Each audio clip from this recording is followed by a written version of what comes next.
dar início a mais uma sessão científica daqui do Instituto Gonçalo Muniz. É um prazer receber a professora Cristina é, Cardoso. Vou apresentar aqui seu Lattes, vou tentar resumir um pouquinho É, o currículo de Cris, que é um tanto extenso, mas então ela é formada em odontologia pela Universidade Federal de Uberlândia, tem mestrado em imunologia e parasitologia, também pela Universidade Federal de Uberlândia, e doutorado em imunologia básica e aplicada pela USP.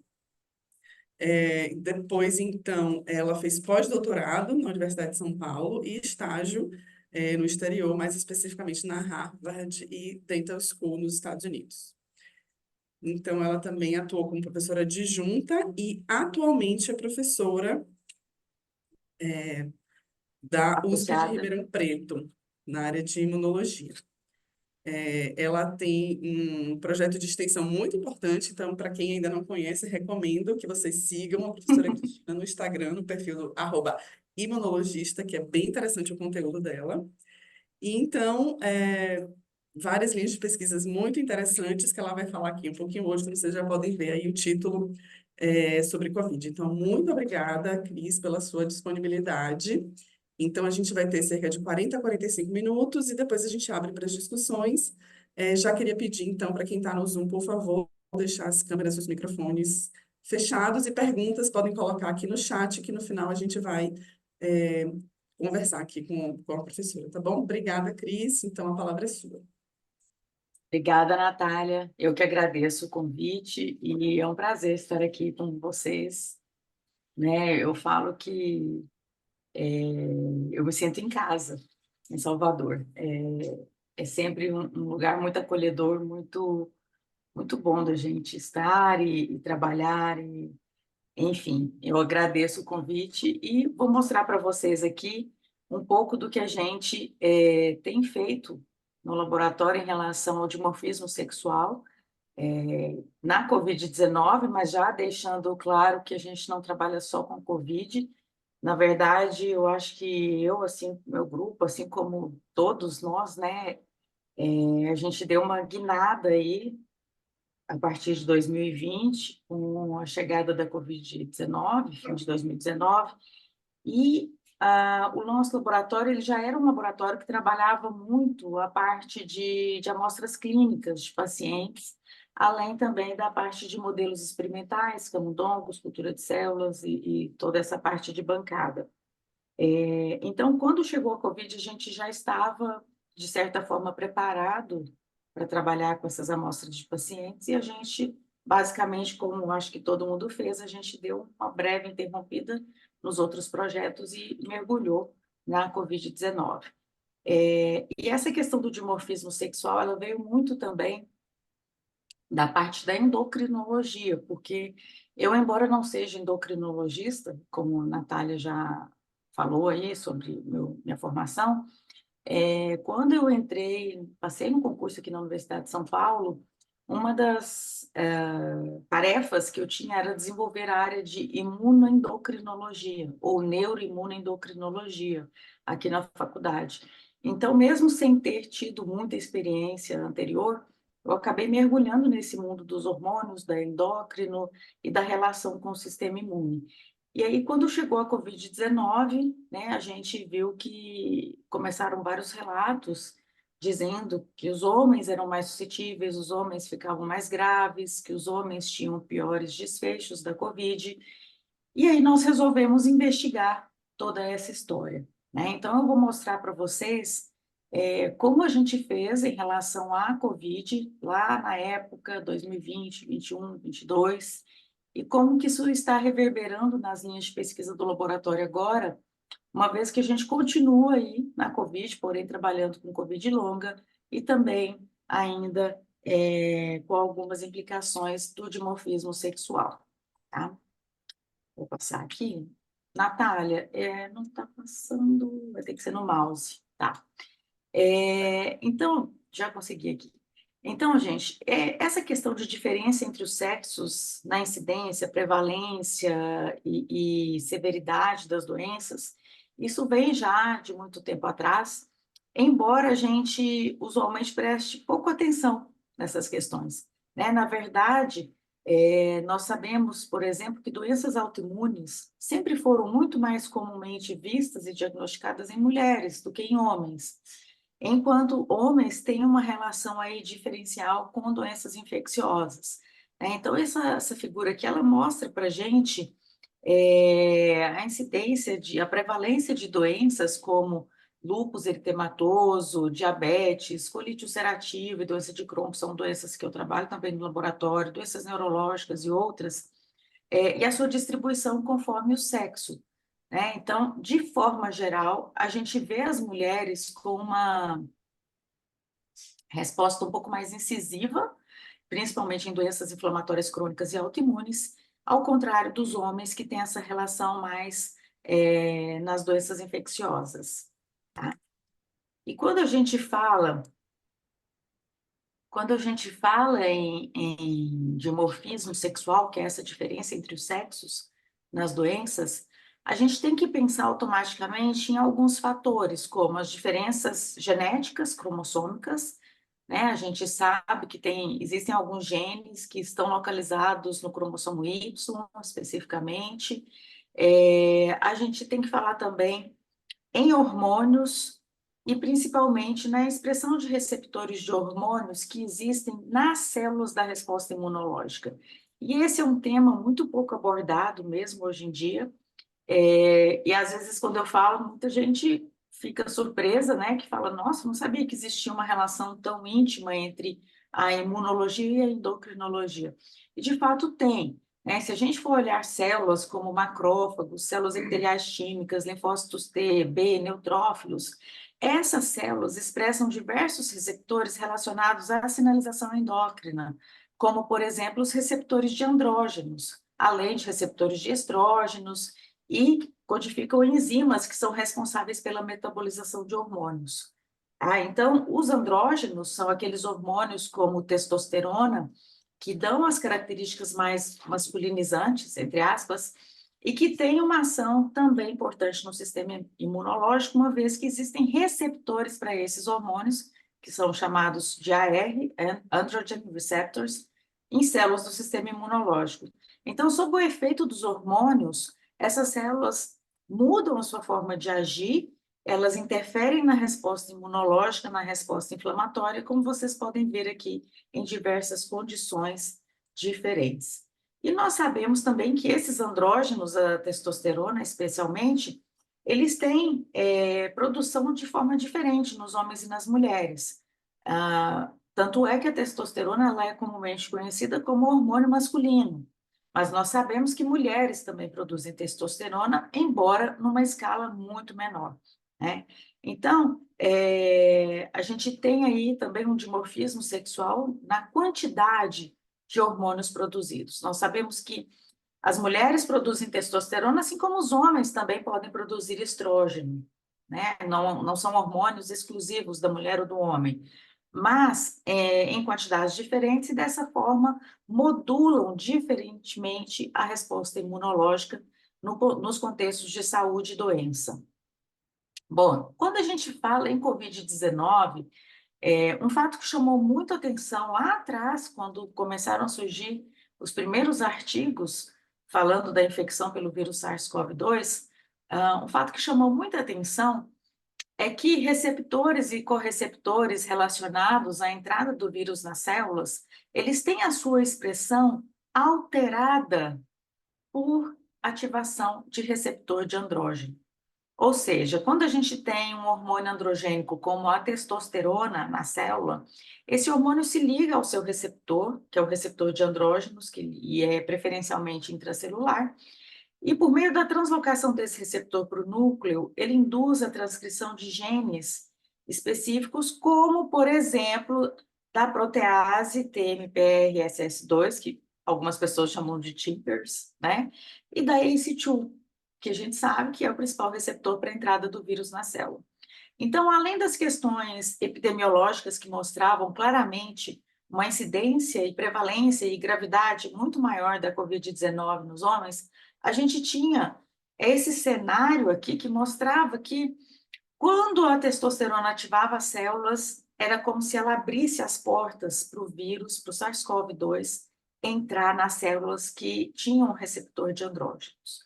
Mas a gente não sabia até que ponto isso, de fato, era implicado na patogênese e nos desfechos da Covid-19.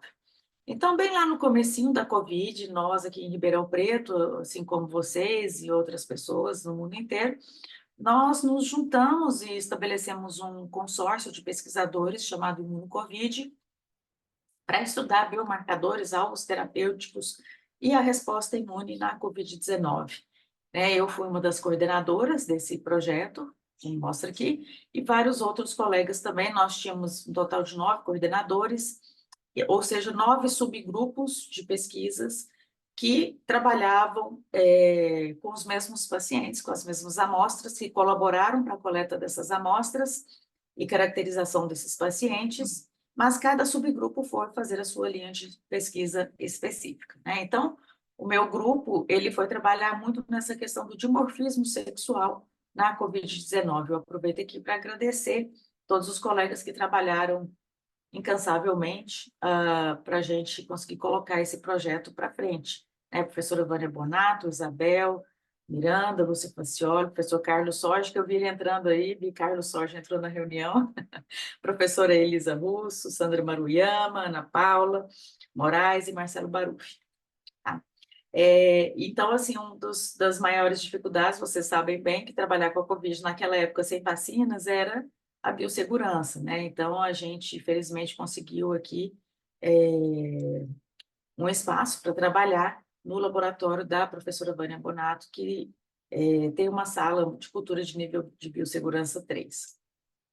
Bom, então a primeira coisa que a gente fez foi tentar entender como que era a situação da Covid-19 no Brasil naquele momento.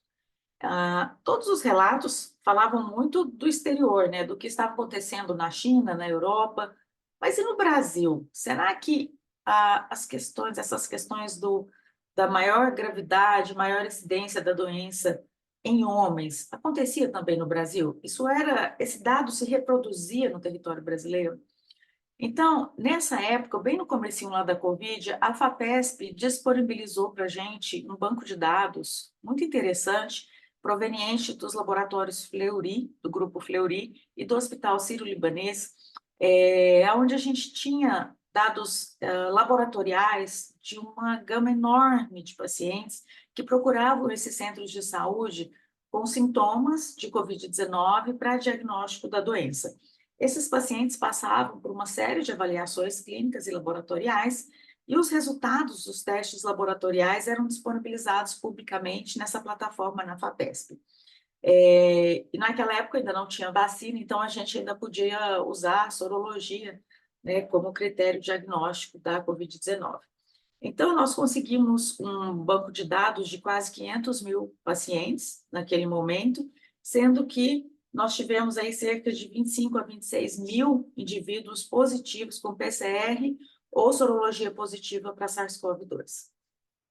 Vejam, início da pandemia, o pior ainda não tinha chegado, né? Então, de 400 e quase 500 mil, a gente teve 25 mil positivos, mas com certeza, 2, 3 meses depois, esses dados já, se eles fossem disponibilizados, depois eles já estariam bem diferentes, né? Com um número bem maior de pacientes positivos, testados positivos. Bom, mas o que que a gente fez para analisar esses dados? A gente, primeiramente, identificou os testes cujos valores de referência não eram muito diferentes entre homens e mulheres, ou seja, cujos valores de diferenças eram iguais entre homens e mulheres.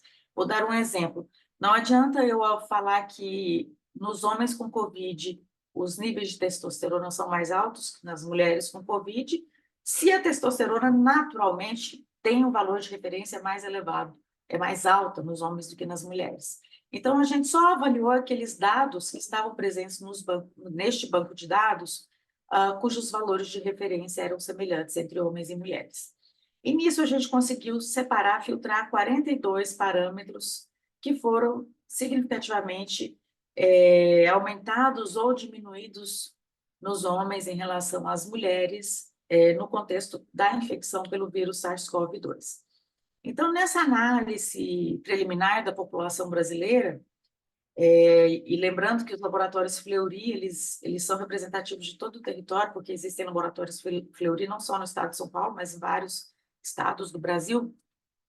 Então, a gente via, de fato, aqui em azul, uma maior frequência mesmo de homens infectados pelo SARS-CoV-2, especialmente em unidade de terapia intensiva dos hospitais, com cerca de 70% dos pacientes internados sendo homens. De fato, quando a gente entrava nas UTIs, a gente via que a grande maioria dos pacientes que estavam nos leitos eram homens. E a gente viu alguns fatores, como, por exemplo, mais proteína C reativa nos homens, alterações leucocitárias, alguns leucócitos mais aumentados nos homens, por exemplo, fatores de coagulação como fibrinogênio também, parâmetros relacionados ao controle glicêmico, como HOMA-IR, insulina, glicose, hemoglobina glicada, tudo isso mais aumentado nos homens em relação às mulheres, assim como triglicérides, VLDL, alguns fatores relacionados à endocrinologia, e também esses pacientes estavam com função renal e hepática mais alterada, ou seja, tudo que a gente está vendo aqui, essas barras para o lado direito, indicam que são as alterações mais proeminentes nos homens do que nas mulheres, confirmando dessa forma que a população brasileira, de fato, ela apresentava ela era um reflexo, de certa forma, também do que estava acontecendo no resto do mundo. Ou seja, a gente tinha mais homens acometidos pela doença e mais homens em estado grave. Bom, então o passo seguinte foi tentar obter a nossa própria coorte de pacientes com Covid-19, para a gente tentar fazer avaliações mais aprofundadas. Então, a gente foi atrás de pacientes aqui em Ribeirão Preto, e eu me lembro muito bem, no começo, não apareciam muitos pacientes, e o mundo inteiro já cheio de Covid, e a gente pensava, nossa, mas será que não vai chegar em Ribeirão Preto? Está demorando chegar, será que Ribeirão Preto não vai passar por isso? Lendo Engano e Inocência, né? E, na verdade, depois, meses depois, a gente não conseguia dar conta da quantidade de pacientes que tinha nos hospitais.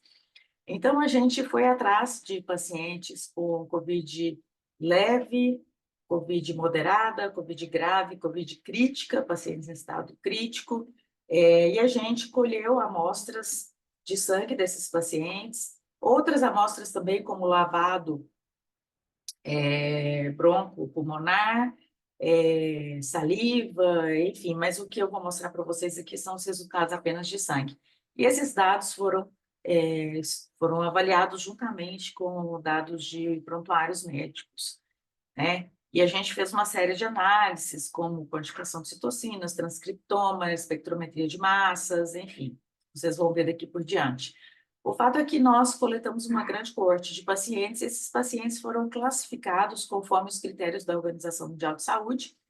Então, a gente tinha pacientes, indivíduos saudáveis, com a doença não grave e com a doença grave, por meio de um score clínico que foi determinado pelo nosso grupo, com base em artigos recentemente publicados na época e também os critérios da OMS. E aonde que nós achamos esses indivíduos da nossa coorte? Os indivíduos saudáveis, a gente coletou no Supera Parque, que é um centro biotecnológico aqui de Ribeirão, de incubação de empresas, associado à Universidade de São Paulo. Esse centro biotecnológico fazia toda a testagem da população ribeirão-pretana. Então, todas as amostras de pacientes que procuravam os postos de saúde eram testadas no Supera Parque, ou seja, os profissionais que lá trabalhavam precisavam sempre estar em avaliação e testagem de si próprios constantemente, porque eles não podiam estar realizando testes diagnósticos se eles mesmos estivessem infectados. Então, ali nesse local, a gente pegou os nossos controles não infectados, que inclusive foi antes da onda de Covid chegar aqui em Ribeirão Preto. Nós conseguimos um carro da universidade também, que carinhosamente a gente apelidou de Covid móvel, né? E esse carro foi usado aqui, dirigido pelo professor Carlos, dirigido pela cidade inteira atrás de pacientes. Então, onde as pessoas falavam que tinha paciente com Covid leve e moderada, a gente ia atrás. Porque, diferentemente dos hospitais, onde a gente encontrava os pacientes em estado grave, aqueles indivíduos com a COVID leve ou assintomática não ficavam nos hospitais. Então, a gente tinha que procurar essas pessoas em algum lugar, ou seja, ir de casa em casa, tentar achar paciente por paciente, né? Porque eles estavam isolados. E os pacientes graves a gente escolheu em 2 hospitais diferentes da cidade, o Hospital São Paulo, que é um hospital privado, e Santa Casa, o Hospital Santa Casa de Ribeirão Preto, um hospital que atende principalmente SUS. E, inclusive, as condições, as diferenças sociais, socioeconômicas nesse momento ficaram muito gritantes, porque era impressionante. Uma coisa era a gente entrar no hospital particular, outra coisa era entrar no hospital público que estava superlotado, né? Isso no começo da pandemia, depois de um certo ponto ficou lotado em todos os lugares, né? Bom, então a gente colheu amostras desses pacientes, aqui nossa equipe, os alunos, principalmente pós-graduandos, trabalhando, e eu gostaria de ressaltar que nesse projeto a gente não recebeu os tubinhos de sangue no laboratório, não foi nada cômodo, a gente mesmo, se a gente quis, a gente que foi atrás, dos saudáveis aos mais graves.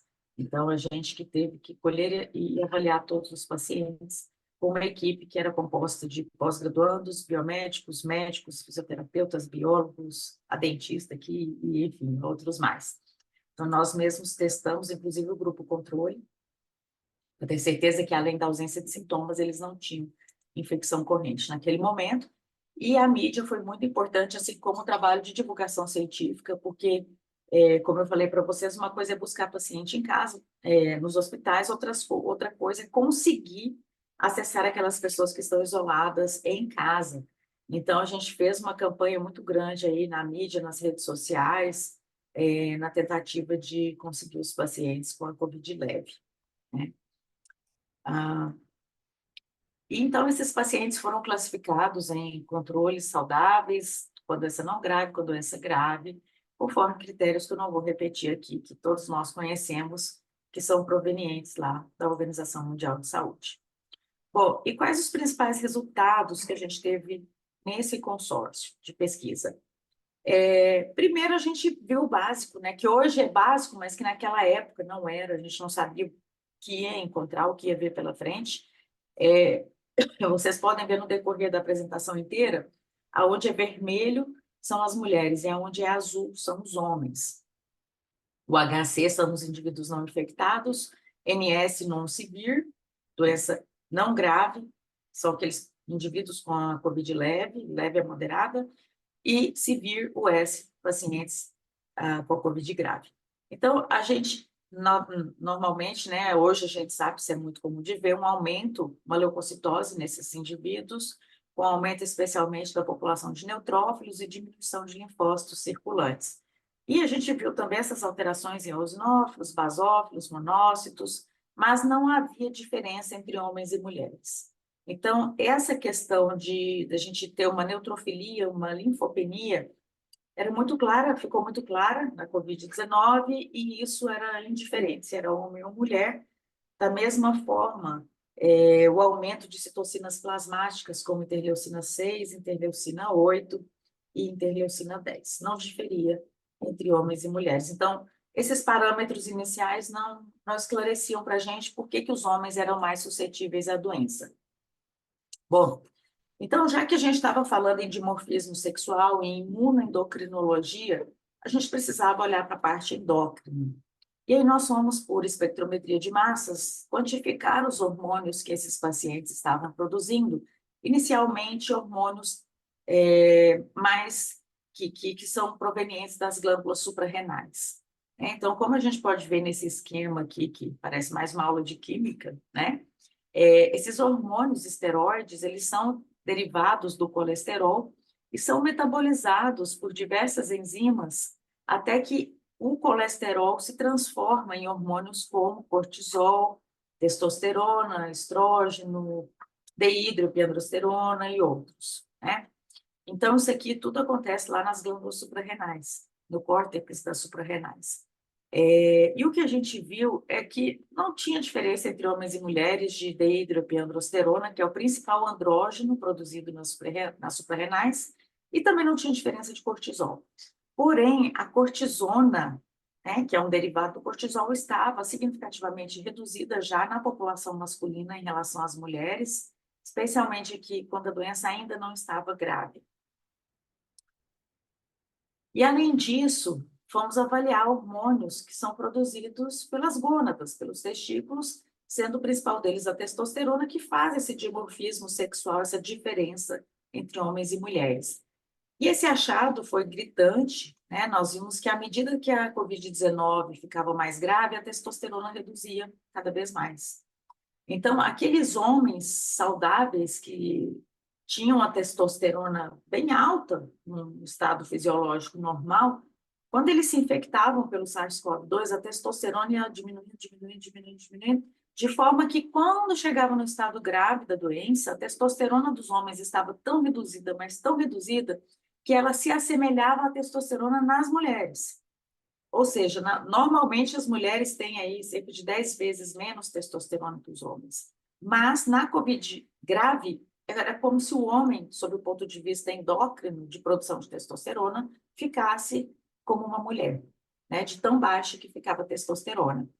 E, curiosamente, essa redução da testosterona na COVID grave nos homens, ela acontecia simultaneamente ao aumento de um metabólito muito potente da testosterona chamado dehidroepiandrosterona, o DHT, que inclusive é aquele que é inibido pela finasterida nos homens que têm calvície. Então, os homens tomam um medicamento que inibe a conversão de testosterona em DHT. Só essa curiosidade. Então, o vilão da calvície aqui, né? Curiosamente, ele apareceu aumentando na COVID grave. Inclusive, fizemos aqui a razão testosterona DHT e a gente vê que essa razão ela se equipara entre homens e mulheres também na COVID grave. Além disso, os homens, eles tinham um score clínico mais alto da doença, eles ficavam mais tempo hospitalizados e havia uma correlação negativa muito interessante entre os níveis de testosterona e os dias de hospitalização e os níveis de testosterona e a necessidade de suporte respiratório. Ou seja, quanto menor, quanto mais baixa a testosterona dos homens com COVID-19, maior a necessidade de suporte respiratório e maior o tempo que esses homens precisavam ficar hospitalizados. Além disso, a gente viu que essa testosterona ela caía mais naqueles homens que iam ao óbito, da mesma forma que a dihidrotestosterona, o DHT, aumentava mais nos homens que iam a óbito e não nas mulheres. Então, mostrando para a gente que já havia um dimorfismo sexual, uma divergência também entre esses dois andrógenos que normalmente andam lado a lado na endocrinologia, né? Normalmente, quando a gente vê um aumento de testosterona, a gente vê, consequentemente, um aumento do seu metabólito, que é a dihidrotestosterona, DHT. Mas na COVID-19 isso não acontecia. Acontecia essa questão muito notável, que é o efeito divergente entre a testosterona e o seu metabólito de testosterona. E é importante ressaltar que todos esses resultados que nós estamos mostrando, eles são independentes das comorbidades, porque todos esses dados foram corrigidos por obesidade, por diabetes, por idade, faixa etária, por tabagismo, doenças respiratórias, doenças cardiovasculares e hipertensão. Então, todas essas questões foram consideradas nas avaliações estatísticas desses resultados, né? Então, quando eu falo, olha, isso aqui é significativo independentemente dessas 7 comorbidades, tá? Ou condições. Bom, mas mesmo assim a gente ficou com aquilo na cabeça, né? Mas será que tem alguma comorbidade que pode interferir nessa queda da testosterona? Né? Então, o que a gente viu basicamente é que os homens diabéticos, eles já começavam com a testosterona mais baixa, mesmo não infectados. Aqueles que não estavam com COVID-19, eles já tinham a testosterona mais baixa simplesmente por serem diabéticos. E isso ia se agravando à medida que a infecção progredia, que a doença progredia. Da mesma forma, os homens mais velhos, acima de 50 anos, como era de se esperar. Mas, independentemente desses dois fatores, quando a gente corrigia pelas comorbidades, nos gráficos gerais, a gente continuava vendo um decréscimo significativo da testosterona no decorrer do tempo. Inclusive, tinha pacientes assim, de 20 anos de idade, no auge da juventude, com a testosterona muito, muito, muito baixa ou quase indetectável, porque estava com Covid grave.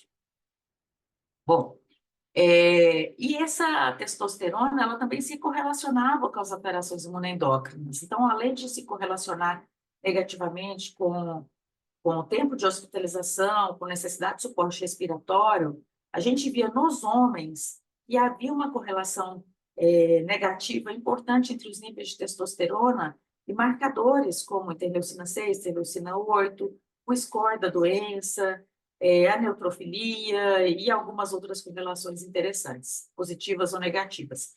E isso aqui não era visto nas mulheres.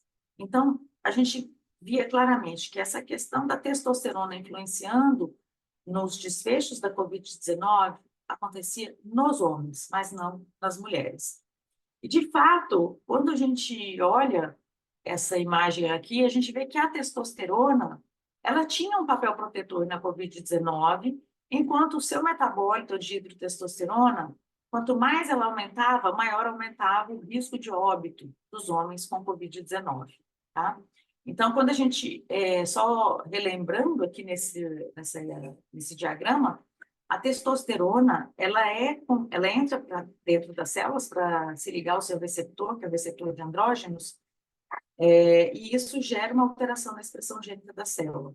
Porém, a dihidrotestosterona, que é o seu metabólito, que vem a partir da sua metabolização pela enzima 5-alfa-redutase, essa dihidrotestosterona também se liga ao mesmo receptor, ao receptor de andrógenos.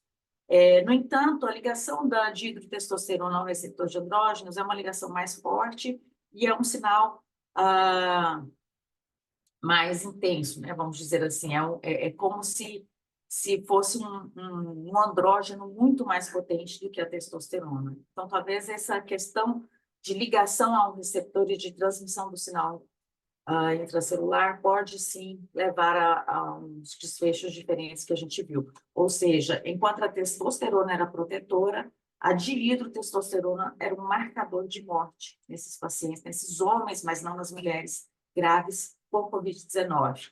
E nós também avaliamos a expressão gênica global de células do sangue periférico dos pacientes, e nós vimos aí uma relação muito interessante de imunorregulação com a testosterona, ou seja, a testosterona induzia uma upregulation, né, um aumento da expressão de vias relacionadas à regulação imunológica nos homens, especialmente, e isso estava associado aí com a neutrofilia e a linfopenia nesses homens, mas não nas mulheres. Bom, e aí nós fizemos o transcriptoma dos leucócitos de sangue periférico desses pacientes e nós vimos que nos homens existia um aumento, nós avaliamos diversas vias no transcriptoma, como a via de biossíntese de andrógenos, de sinalização do receptor de andrógenos, biossíntese de estrógenos e da sinalização dos receptores de estrógenos, que nós temos principalmente o receptor 1 e o receptor 2.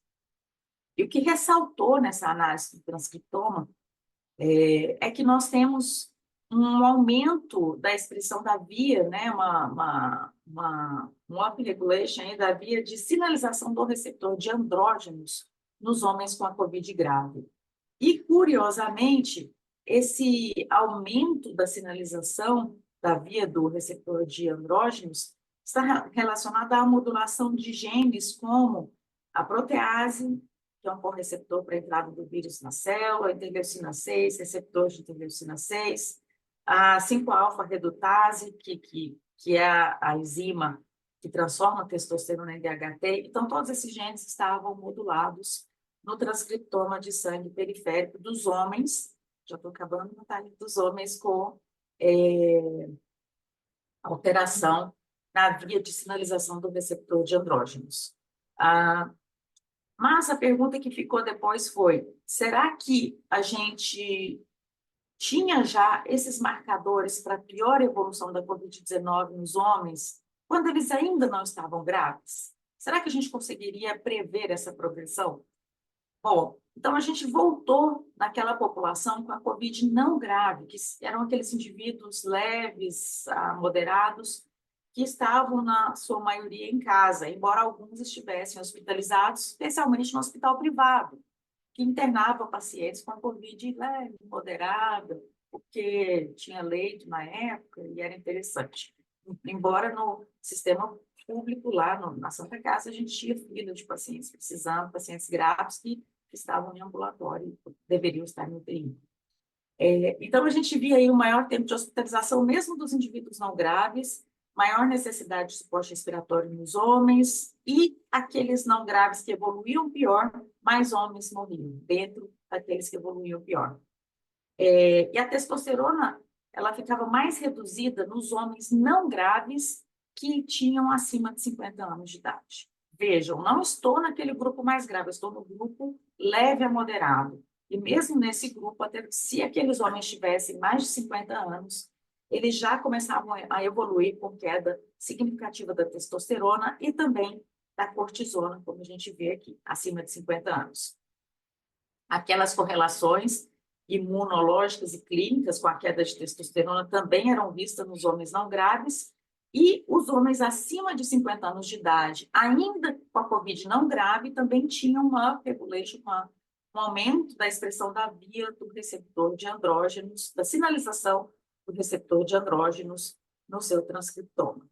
Então, vejam, a gente já conseguia ver algumas alterações naquele grupo de indivíduos, de homens que ainda não tinham a COVID no seu pior estado. Eles estavam em casa, na sua grande maioria, isolados em casa, mas eles já apresentavam sinais de alerta que poderiam evoluir para a COVID grave.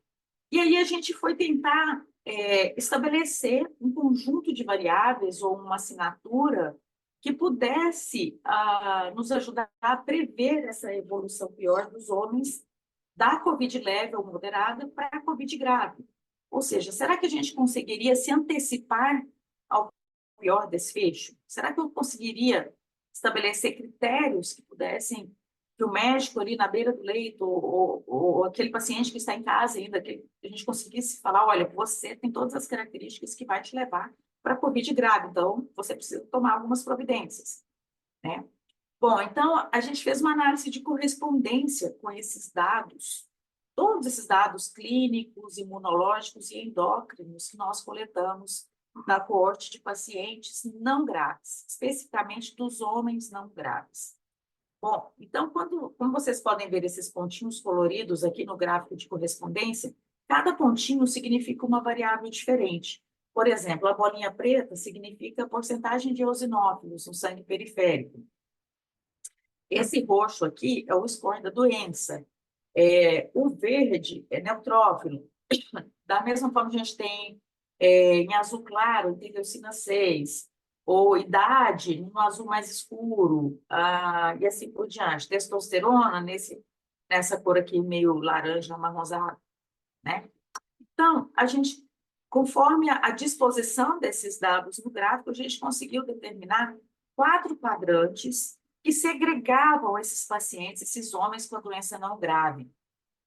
E o que a gente viu é que aqueles pacientes, homens não graves, que estavam segregados no quadrante 1 e no quadrante 4, eram os homens que tinham os piores prognósticos da COVID-19. Ou seja, esses dados foram colhidos enquanto eles estavam não graves, assim como as amostras de sangue, nas quais a gente quantificou os hormônios, os mediadores e tudo mais. Porém, a gente avaliou prospectivamente a evolução clínica desses pacientes, né? E o que a gente vê é que, olha, os pacientes que têm, principalmente, altos níveis de... Os pacientes não graves, atenção, eles ainda não estão graves, mas se eles já tiverem altos níveis de interleucina 6, um score da doença um pouco maior, uma neutrofilia, poucos linfócitos circulantes, baixa testosterona já, muita IL-10 e uma idade um pouco mais elevada, além de alta interleucina 8, esses pacientes que ficam segregados aqui, com a baixa cortisona também, esses pacientes, homens não graves, acima de 50 anos, são aqueles que vão progredir para a COVID mais grave. São aqueles que vão precisar de maior suporte respiratório lá na frente, são aqueles que vão precisar ficar mais tempo hospitalizados lá na frente, e são aqueles que vão a óbito. Né? Então, a gente não tem diferença significativa entre os óbitos que aconteceram lá na frente daqueles pacientes que foram segregados nos quadrantes 1 e 4, conforme a distribuição das suas variáveis, qualitativas e quantitativas, principalmente quantitativas, né? É claro que a gente não teve muitos óbitos nesse grupo, porque ele era um grupo de pacientes não graves. Porém, dentre aqueles que evoluíram, todos que evoluíram com óbito estavam dentro dos quadrantes 1 e 4, mostrando para a gente que, de fato, a gente conseguiu estabelecer uma assinatura que mostrava a progressão para a Covid-19 grave em homens ainda no estado não grave. Tá? Isso foi muito interessante. Então, dessa forma, a gente concluiu esse trabalho. Eu não mostrei aqui também, mas um dos questionamentos que nos fizeram foi por que a testosterona está caindo? Né? E nós fizemos avaliação do eixo hipotálamo, hipófise, gônadas. Nós avaliamos hormônios hipofisários, avaliamos fígado, que produz a globulina de transporte de ligação de hormônios sexuais, SHBG, avaliamos a FSH, LH, enfim, várias outras questões. E o que a gente viu é que, aparentemente, que esses pacientes têm um hipogonadismo primário, não secundário. Ou seja, eles não têm nenhum déficit de produção de hormônios hipofisários que vão estimular as gônadas, os testículos, a produzirem testosterona. Eles não têm déficit de proteínas transportadoras de hormônios sexuais pelo sangue. São produzidas no fígado, embora eles estejam com insuficiência hepática lá na frente. Mas, com falência hepática, né? Mas esses pacientes têm uma queda muito importante da produção da testosterona pelos testículos. E agora a gente está tentando entender o que de fato acontece nos testículos desses pacientes. Se existe uma destruição, o que é que acontece, né? Bom, então, por isso a gente concluiu... e também não tem muita alteração significativa nos níveis de estrógeno. Então, não é muito pela questão do estrógeno. Bom, então, com isso a gente conclui que os homens, eles de fato ficam piores da Covid-19 na sua fase aguda, e se eles tiverem um conjunto de marcadores, nós conseguimos predizer que aqueles homens que ainda não estão graves vão evoluir para os piores desfechos da Covid, inclusive óbitos. Lembrando que toda essa coorte era de pacientes não vacinados, porque ela foi colhida antes da vacinação. Então, não tem o viés da vacinação aqui. Bom, e isso tem relação com essa divergência, essa piora dos homens tem relação com a divergência entre testosterona e dihidrotestosterona. A nossa hipótese, né, o que a gente acha é que com os homens em um estado mais grave, a testosterona cai muito, a gente tem uma menor produção ou uma maior conversão para dihidrotestosterona, que por ser um metabólito mais forte, se liga mais nos receptores de andrógeno, abrindo as portas da célula para a entrada do vírus e sua replicação. De fato, um outro dado que eu não mostrei aqui, mas que é importante ressaltar, é que os homens, nós avaliamos também o lavado bronco-pulmonar desses homens internados que estavam entubados, por meio dessa lavagem, a fisioterapia respiratória que era feita, a gente removia esse líquido, e ali a gente tinha uma carga viral muito mais alta nos homens do que nas mulheres. Então, de fato, a carga viral nos homens também ficava mais alta, né? Enfim, então isso era o que a gente viu na Covid aguda. E a pergunta seguinte, que a gente está investigando agora, que eu não vou entrar em detalhes, que não vai dar tempo, é se esse fato da Covid ser pior nos homens, se ele se mantém nas sequelas da Covid, na Covid longa. Né? E o que o mundo inteiro está mostrando é que não, que na Covid longa, o dimorfismo sexual se inverte. As mulheres ficam piores na Covid longa. Né? E quais mulheres que ficam piores na Covid longa?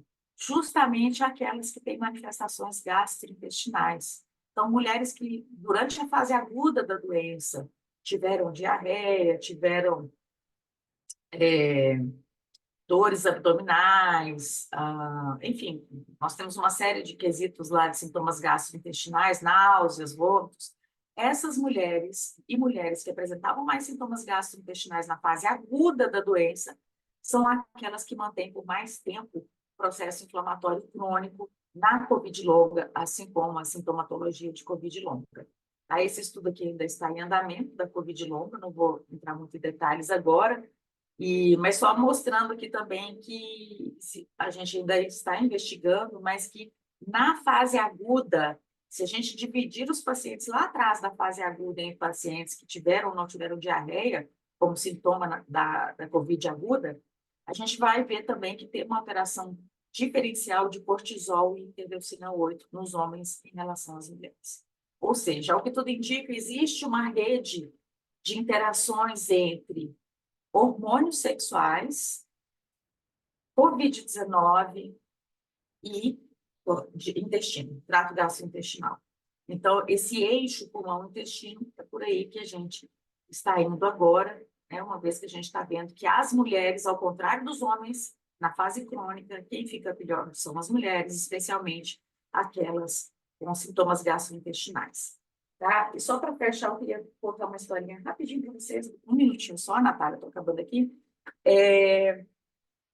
Então, a gente vem evoluindo aí nessa avaliação do dimorfismo sexual na Covid-19 e suas implicações no desfecho da doença. E o nosso laboratório ele não trabalha só com pacientes, como eu disse, a gente trabalha muito com a parte experimental, modelos de camundongos também, e bancada geral, assim, né, de cultura de células e tudo mais. Então, a gente está fazendo uns ensaios in vitro, bloqueando vias de hormônios, de andrógenos, de estrógenos, de conversão de testosterona em DHT, infectando com SARS-CoV-2, para a gente entender melhor as vias, os mecanismos pelos quais os hormônios regulam a resposta de células pulmonares, especialmente células pulmonares, ao SARS-CoV-2. Mas a gente também está infectando camundongos. E para tentar investigar um pouco mais a fundo essa questão gastrointestinal, porque existe aí uma triangulação entre trato gastrointestinal, Covid-19 e dimorfismo sexual. E eu queria mostrar esse gráfico aqui para vocês. A gente ainda está bem no início desse projeto, mas vejam bem, quando a gente fala em trato gastrointestinal, a gente lembra de microbiota intestinal, né? E os pacientes com Covid aguda e Covid longa têm uma desbiose intestinal muito importante. Então, o que a gente fez? A gente pegou a microbiota, coletou a microbiota, fezes de camundongos que estavam no auge da fase aguda da infecção pelo SARS-CoV-2 e transplantou essa microbiota para camundongos naive, que ainda nunca tinham visto SARS-CoV-2 na vida. Eles estavam lá saudáveis, uma boa, sem nenhum problema, e a gente transplantou a microbiota dos camundongos doentes para eles. E o que a gente vê é um aumento significativo do score clínico, ou seja, os camundongos que recebem a microbiota dos outros que foram infectados, eles têm uma piora clínica muito grande em relação àqueles que recebem microbiota de outro camundongo saudável. Né? E isso fica muito claro também quando a gente desafia no modelo de política, um DSS. E isso remete também a alterações cognitivas e comportamentais da Covid longa. Então, eu coloquei essas duas caixinhas aqui, são as gaiolas dos camundongos. Vocês podem ver as bolinhas de gude aqui. Né? Esse aqui foi um teste de comportamento que a gente fez, que não era o nosso objetivo inicial, não é a linha de pesquisa do nosso laboratório, mas os sinais que os camundongos davam eram tão gritantes que não tinha como a gente não olhar para isso. E, em contato com uma colega da farmacologia, que faz esses testes comportamentais, existe esse teste de Marble-Burry, que é assim, a gente enterra as bolinhas de gude nas gaiolas dos camundongos, como vocês podem ver aqui na imagem à direita. E à medida, e você vai colocando camundongo por camundongo na gaiola. O que o camundongo faz? O comportamento natural dele é brincar de enterrar e desenterrar a bolinha de gude. Isso é o esperado para todo o roedor que está ali na maravilha com as bolinhas de gude. Ele brinca de enterrar e desenterrar, como a gente vê aqui, ó, várias bolinhas já enterradas. Mas os camundongos que receberam a microbiota dos outros que foram infectados pelo SARS-CoV-2, vejam, eles não foram diretamente infectados, eles apenas receberam um transplante de microbiota. Eles ficam completamente alheios a esse ato de enterrar e desenterrar a bolinha de gude. Né? Então, assim, é como se eles ficam querendo pular, correr da caixa, eles ficam pulando para fora da caixa e não querem nem ver as bolinhas de gude. Então, fica muito claro para a gente que, ao que tudo indica, existem sequelas da Covid-19, sequelas de fato comportamentais, que a gente consegue reproduzir no modelo experimental em camundongo, e reproduzir apenas com transplante de microbiota, sem infectar diretamente esses camundongos. Então, isso foi um achado muito interessante, e agora a gente está tentando entender, esses camundongos eram machos, e agora a gente está tentando entender qual é a relação do dimorfismo sexual com isso tudo. Tá? Então, eu vou deixar essa curiosidade aí no ar, porque a gente ainda está trabalhando nesses experimentos. A minha aluna vai, inclusive, fazer a apresentação oral na SBI desse trabalho aqui, se vocês quiserem ver lá. Então, só queria agradecer toda a turma que trabalhou incansavelmente nesses projetos, principalmente no auge da pandemia, o Murilo e a Camila, e todos esses alunos aqui, especialmente coordenados pelo professor Carlos Sorge, Pedro, a Ingrid, a Lena, Jonathan, nós temos tantos outros aqui, a Diana, Vinícius, enfim, nem vou falar o nome de todo mundo, senão a gente vai esquecer. O pessoal do laboratório gosta muito de comemorar, de fazer festa, né? Comer bolo de aniversário, toda a turma aqui comemorando, mas eles trabalham muito também, como a gente pode ver aqui nessa outra foto. É uma turma muito boa e suporte financeiro, obviamente, porque sem ele a gente não faz nada. Então, agradecendo aí FAPESP, CAP, SUSP Vida, foi uma iniciativa de fomentar as pesquisas na Covid-19 e ao CNPq também. Então é isso, e eu fico à disposição de vocês para as perguntas.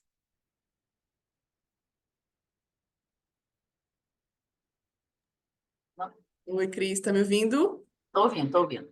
Excelente, muito obrigada pela palestra, dados muito interessantes. Você tinha comentado na última reunião que a gente tinha feito sobre o comportamento dos camundongos, tem É, algumas perguntas aqui, várias para te fazer, mas vou começar aqui pelo auditório, pelo chat, se alguém tem alguma pergunta.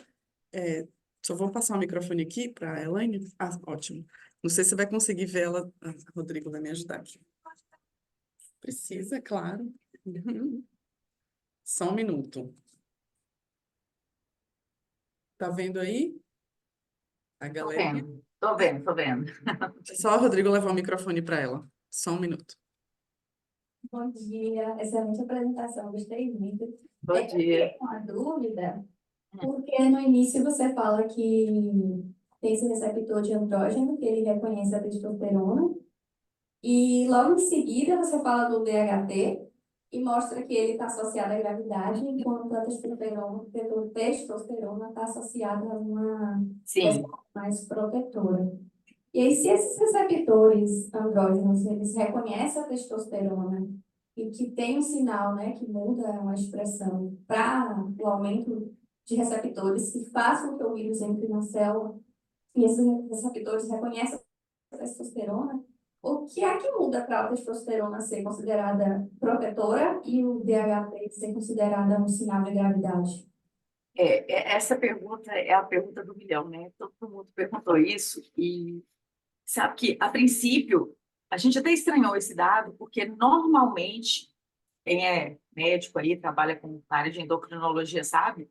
A dihidrotestosterona costuma seguir o perfil da testosterona, né? Mas na COVID foi divergente. Inclusive, isso é o título do artigo, Efeitos Divergentes dos Andrógenos na COVID-19. Existe uma questão muito importante que é a afinidade pelo receptor. A dihidrotestosterona tem uma afinidade muito maior pelo receptor de andrógenos do que a testosterona. E a testosterona, ela tem um efeito muito anti-inflamatório, se é que a gente pode falar isso, entre aspas, tá? Em diversas circunstâncias. É como se fosse um anti-inflamatório dentro do sistema endócrino, não tanto quanto um cortisol, mas ela tem um certo efeito anti-inflamatório imunossupressor, tá? Então, quando a testosterona cai, você perde já um pouco desse efeito imunomodulador que ela tem dentro da resposta imunológica.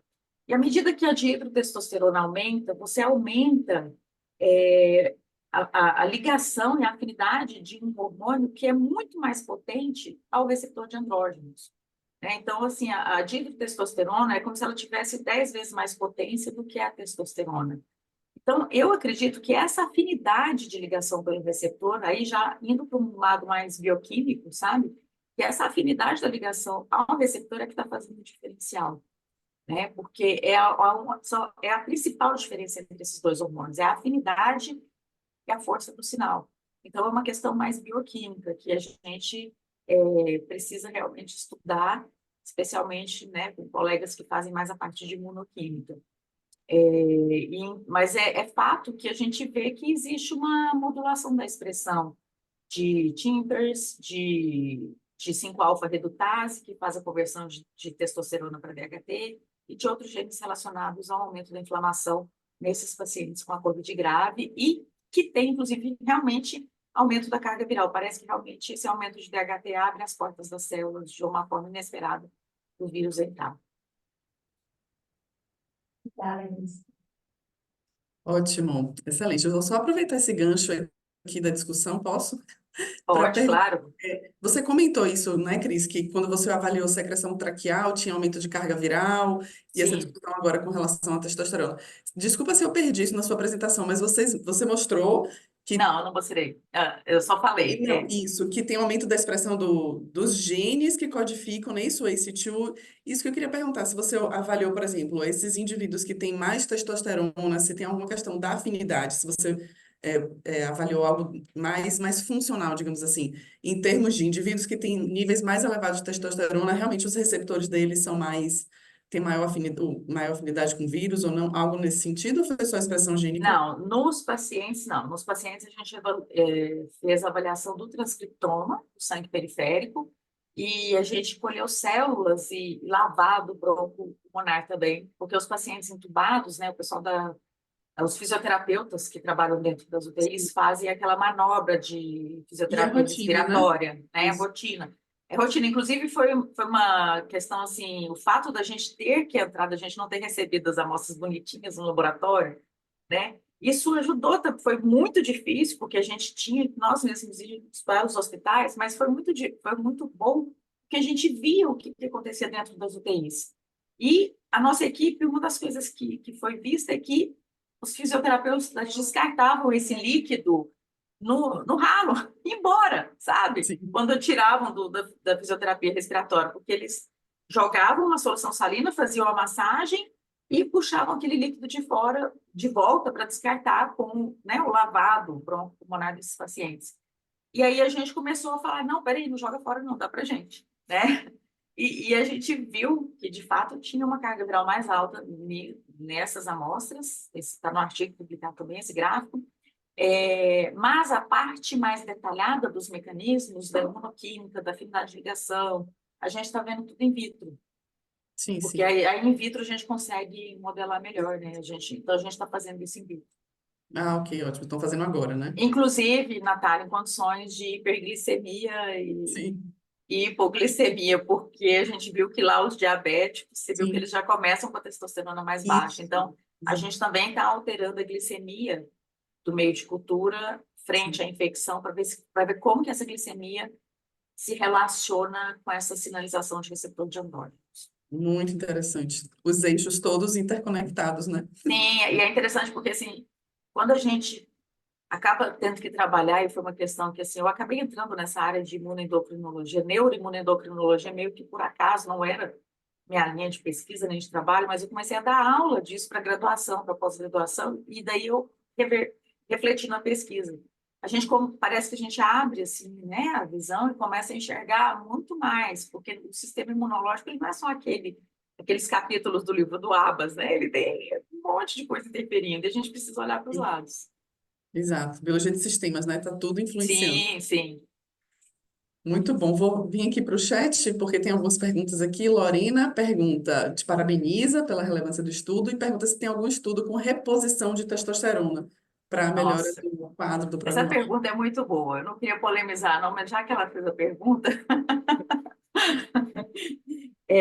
vocês lembram do escândalo da proxalutamida, Hum, do Prevent Senior? Teve em São sim. Não Paulo, sei no se todo mundo aqui está. convênio. Não sei se todo mundo lembra disso. Contextualiza aí, Cris. Existe um kit COVID que era preconizado aí, né, para os pacientes com COVID. Da mesma forma que tinha ivermectina, que tinha cloroquina, tinha a tal da proxalutamida no meio do kit COVID. A proxalutamida é um medicamento que inibe receptor de andrógeno.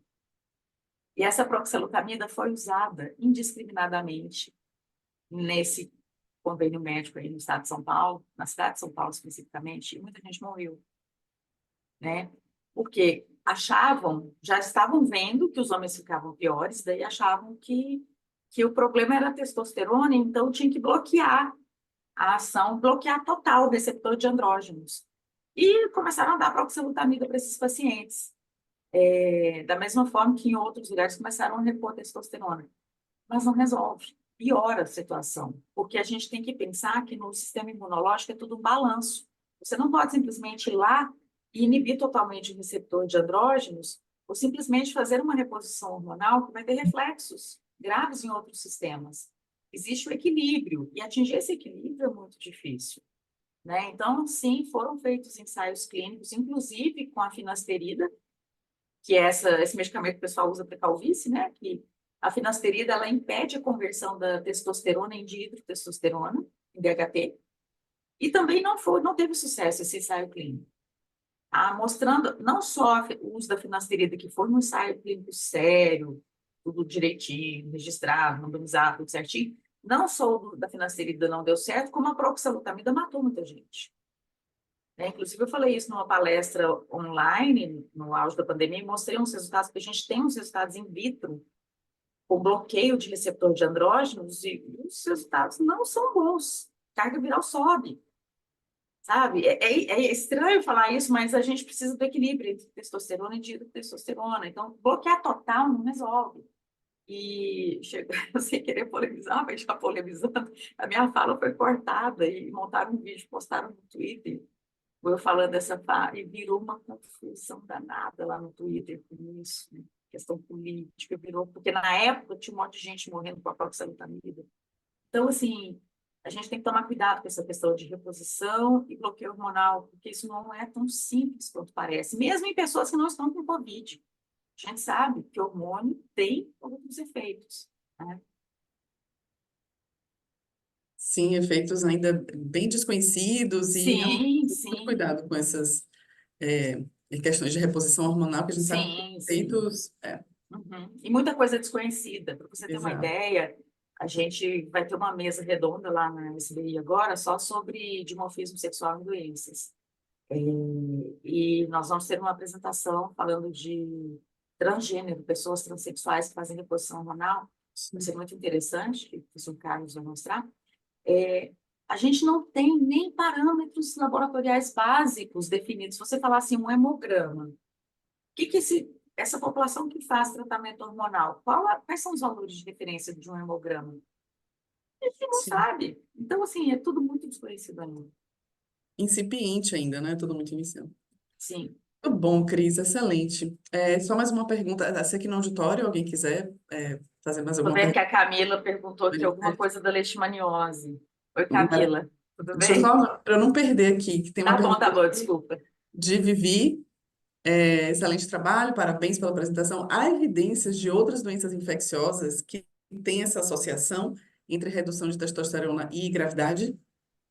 Olha, é o que a gente está olhando agora. A gente quer ver se a gente vai ver isso em outras infecções virais, mas existem indícios que sim. Inclusive, essa queda da testosterona, ela é vista em situações que os pacientes estão muito graves. Por exemplo, paciente em choque, tem uma queda de testosterona. Paciente em politraumatismo, tem queda de testosterona. Sabe? Então, parece que em circunstâncias assim muito atípicas e muito graves, a testosterona cai. E, inclusive, se a gente conversar com endocrinologistas, eles vão falar, olha, a gente já viu isso em outras condições. Então, agora, a ideia é entender isso mais a fundo, sim. Muito bom. Da mesma maneira que as manifestações gastrointestinais também são muito comuns, né? Em infecções virais e em outras também. Então, realmente, E, parece e, que um bom e o que chama a modelo. atenção, Natália, é que, assim, é um vírus respiratório, né? Mas ele está lá no intestino. Sim, exato. Bom, tem muitos parabéns aqui para você no chat. É, Alina, professor Barral, Adriele, Carlos Sorge. E a pergunta de Camila, mesma pergunta da Viviane. Na leishmaniose tegumentar, a gente vê a maior ocorrência em homens e também diretamente associa muito isso à ocupação, né? É, em áreas mais rurais, de acabarem se expondo mais por conta disso. Talvez tenha uma outra camada aí de investigação, né? O que ela sugere aqui. Eu só queria dizer que, assim, nem tudo é comportamental, né? Um pouco pode ser, mas na minha percepção, nem tudo. Até porque hoje em dia, veja, a gente está em 2024, as mulheres, elas saem de casa para trabalhar também. Elas não é mais aquele perfil da década de 60, né? Não sei como que está hoje nas áreas endêmicas para leishmaniose. Realmente, esse conhecimento da população das áreas endêmicas de leishmaniose eu não tenho muito. Mas essa questão foi aventada quando começaram a ver lá na China que tinha mais homens com Covid grave. Aí falaram a mesma coisa que falam para leishmaniose. Não, é porque na China tem a questão, a mulher na China ainda é muito subjugada, ela fica em casa e não sei o quê, e ela não vai para o trabalho, então ela se expõe menos. Veja, a gente ainda tem essa mentalidade, mas na verdade não, gente, mulheres na China trabalham também, elas saem de casa, elas são expostas. Aí, quando a Covid veio ali para Itália, para outros lugares ali na Europa e tal, Oriente Médio, aí começaram a falar, acho que não é bem assim não, né? Então, eu, pessoalmente, acredito que sim, deve ter alguma coisa além da questão comportamental e dos homens saírem mais ou menos para trabalho no campo. E a gente também pensa muito, levanta muito essa hipótese também para outras condições, o próprio diabetes também, né? E na própria Covid, Sim, os homens não se cuidam. Tem muita essa coisa também, né, de comportamental, de que homens tem. não são atentos com saúde, aí ficam mais graves, para várias condições a gente ouve isso, né? Então, Mas veja bem, a gente está fazendo agora chikungunya, né? E chikungunya é interessante porque lembra muito a questão da Covid. As sequelas são maiores em mulheres. E o que a gente está vendo in vitro, estudando os mecanismos de sinalização de estrógeno e tudo, parece que está fazendo sentido, sabe? A questão hormonal também. Então, tem mais coisa aí. muito bom, Cris. Professora Cláudia também aqui te parabeniza, Camila de novo. Tem mais uma pergunta aqui de Vivi. Oi, A Cláudia. alteração no metabolismo do colesterol desencadeada pelo estresse da infecção reduziria a síntese de testosterona como resultado do estresse? Desculpa, acho que eu li coisas diferentes aqui. Se a alteração no metabolismo do colesterol desencadeada pelo estresse da infecção reduziria a síntese de testosterona, como resultado do estresse, reduziria a produção e aumentaria o metabolismo da testosterona. Ó, a princípio, sim, mas parece que não foi o que a gente viu. Por quê? Quando você fala em infecção, ou mesmo uma inflamação sem a presença de um patógeno, você tem ali aumentos de níveis de citocinas inflamatórias que são percebidas pelo hipotálamo. Então, no hipotálamo tem receptores para interleucina 6, por exemplo. E aí, uma infecção que vai gerar interleucina 6 vai sinalizar para o hipotálamo, e esse hipotálamo vai ativar o eixo hipotálamo, hipófise e adrenais, que é o eixo popular HPA, hipotálamo pituitário adrenais, né? Então, a gente tem a indução lá no hipotálamo de hormônio de liberação de corticotropina, que vai na hipófise, induz a CTH, que pega a corrente sanguínea e vai parar lá nas adrenais, induzindo o aumento da produção do cortisol, como um mecanismo de feedback negativo para inibir o processo inflamatório. Então, a gente, sim, a princípio, teria, com um processo infeccioso e inflamatório muito exacerbado, a gente teria que ter um aumento do cortisol para suprimir essa resposta inflamatória e, como consequência, o cortisol também pode suprimir o eixo gonadal da produção de testosterona. Então, poderia ser isso, mas não foi o que a gente viu. A gente não teve alteração do cortisol e a cortisona, que é um metabólito do cortisol, pelo contrário, ela está reduzida. Tá? E aí isso abre também questionamento para um outro ponto que seria interessante a gente ver, que saiu... Oi, Claudinha. Beijo, estou vendo ela escrever aqui no chat. Que saiu na Lancet, né? Porque a gente estava terminando esse trabalho, que o SARS-CoV-2 ele também se aloja nas glândulas adrenais. Tá? Então, em autópsias de pacientes que foram a óbito de Covid-19, eles encontraram vírus nas glândulas que produzem o cortisol, assim como a gente vê, né, em outras insuficiências adrenais. Então, talvez isso esteja acontecendo também de certa forma e esteja alterando a produção do cortisol, que deveria estar mais alta, mas não está, para inibir o eixo da testosterona. Mas, então, assim, eu não acredito que essa queda da testosterona na COVID tenha sido por causa do estresse que leva ao cortisol. Porque não foi o que a gente viu. Pode acontecer em outras situações, mas não foi o que a gente viu. Excelente, Cris. Só encerrando aqui a, a discussão, um pouco também nesse sentido, e trazendo mais um pouco para as sequelas, né, para a consequência disso. Que pensando no que o pós-Covid é o oposto, né, a gente vê isso mais em mulheres, a primeira hipótese que eu pensei, talvez isso seja revertido. Então, depois que resolve a Covid, os níveis de testosterona devem voltar e o pós-Covid é bem diferente. Mas a sua hipótese é que não, né? É que há se eu também não me perdi no final ali, você fala que a hipótese é que lá no testículo eles já têm né, não estão produzindo testosterona, mas isso você viu no pós-Covid, ou na fase Não, a gente, na COVID aguda, a gente fez uma aguda. avaliação de hormônios de hipófise, adrenais e gônadas, que possibilitou, e de fígado também, de proteínas hepáticas transportadoras de hormônios, que possibilitou a gente inferir que não era um déficit hipotalâmico ou hipofisário. Por quê? A gente pode ter queda da testosterona porque faltou quem estimula a produção da testosterona. E não porque tem um problema intrínseco aos testículos. Mas se eu não tiver, por exemplo, LH, hormônio luteinizante produzido pela IFSH, mas principalmente o LH produzido pela hipófise, eu não vou ter estímulo para testosterona. Então, será que o problema estava lá na hipófise ou lá no hipotálamo? E não estava lá. A gente descartou essa possibilidade pelos ensaios que a gente fez que eu não mostrei aqui, por causa do tempo. Então, tudo leva a crer que, de fato, é um hipogonadismo primário, ou seja, o defeito da produção da testosterona é alguma coisa que está acontecendo nos testículos mesmo. Sim.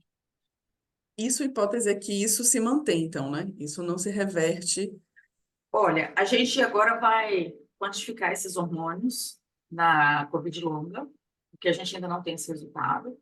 Ok. Tem alguns trabalhos que mostram que depois de um tempo volta a produção, em alguns pacientes, mas em outros não. Então, isso é meio obscuro ainda. Ainda A está. gente vai dosar, mas assim, a mensagem geral que fica a impressão que eu tenho é que na fase aguda, você tem uma resposta inflamatória muito intensa nos homens.